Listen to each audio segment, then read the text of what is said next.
തൃശൂർ ജില്ലയിലെ എരുമപ്പെട്ടി കരിയന്നൂർ കുന്നിൽ പ്രവർത്തിക്കുന്ന പാറമടകൾക്കെതിരെ നാട്ടുകാർ പ്രക്ഷോഭത്തിനൊരുങ്ങുന്നു. പാറമടങ്ങൾ ജനജീവിതത്തിന് ഭീഷണി സൃഷ്ടിക്കുന്ന സാഹചര്യത്തിലാണ് സമരം ആരംഭിക്കാനുള്ള തീരുമാനം. അനധികൃത പാറമടകൾ ഉദ്യോഗസ്ഥരുടെ പിന്തുണയോടെയാണ് പ്രവർത്തിക്കുന്നതെന്ന് നാട്ടുകാർ ആരോപിക്കുന്നു. എരുമപ്പെട്ടി കരിയന്നൂർ കുന്നിൽ 6 പാറമടകളാണ് ഉള്ളത്. ഇതിൽ പല പാറമടകളും പ്രവർത്തിക്കുന്നത് അനധികൃതമായാണെന്നാണ് നാട്ടുകാരുടെ ആരോപണം.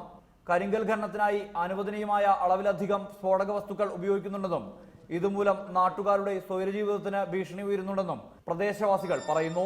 കുന്നിന് സമീപത്തുള്ള 2 കോളനികളിലെ വീടുകൾക്ക് മുകളിലാണ് കല്ലുകൾ പതിക്കുന്നത്. തലനാരിഴക്കാണ് അപകടങ്ങൾ ഒഴിവാകുന്നതെന്നും നാട്ടുകാർ പറയുന്നു. കല്ല് വീടുകളിലേക്ക് ഇപ്പം നിരന്തരമായി വരാൻ തുടങ്ങിയിട്ട് ഒരു 2-3 മാസമായി. ഇതിൻ്റെ മുമ്പ് പല സ്ഥലങ്ങളിലും പരാതി കൊടുത്തിട്ടുണ്ടായിരുന്നു.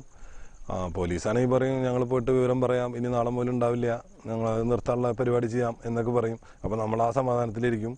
പ്രദേശവാസികൾ പരാതി നൽകിയിട്ടും ഒരു നടപടിയുമില്ലാത്ത സാഹചര്യത്തിലാണ് ആക്ഷൻ കൗൺസിൽ രൂപീകരിച്ച് സമരം ആരംഭിക്കാൻ നാട്ടുകാർ നിർബന്ധിതമായത്.